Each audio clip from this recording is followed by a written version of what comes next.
আসসালামু আলাইকুম। আশা করি সবাই ভালো আছেন, সুস্থ আছেন। আবারও নতুন একটি রেসিপি আপনাদের সাথে শেয়ার করব।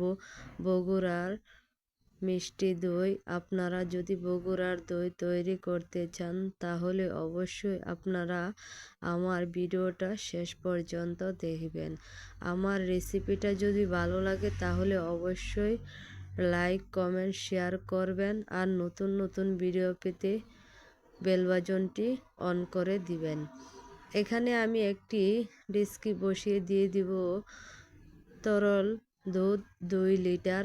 গরুর দুধ ফ্রেশ, আপনারা অবশ্যই ফ্রেশ দুধ ব্যবহার করবেন, তাহলে আপনাদের দইটা দেখতে অনেক সুন্দর হবে, কোনো রকম সমস্যা হবে না।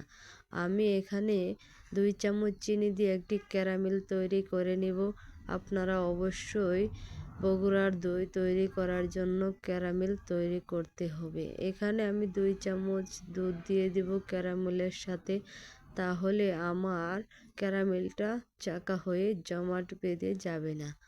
আমি এখানে দুধটা জাল বসিয়ে দিয়ে দিব আমার স্বাদ মতো চিনি। আপনারা আপনাদের স্বাদ মতো চিনি অ্যাড করবেন। এখানে আমি হাফ কাপ অ্যাড করেছি। আমি মিষ্টি যতটা পছন্দ করি সেই অনুযায়ী আমি চিনি অ্যাড করেছি। এখানে আমি ক্যারামেল দিয়ে দিব দুধের মধ্যে। ভালো করে জাল করে আমি দুধটা, আমার 2 লিটার দুধ জাল করার পর 1.5 লিটার হয়েছে। এখন আমি ঠান্ডা করে নেব। দুধটা ঠান্ডা করার পর আমি একটি মাটির হাঁড়িতে নিব হাফ কাপ দই। এখানে আমি হাফ কাপ টক দই ব্যবহার করব। এখন শীতের দিন, তার জন্য একটু বেশি পরিমাণ দই লাগবে।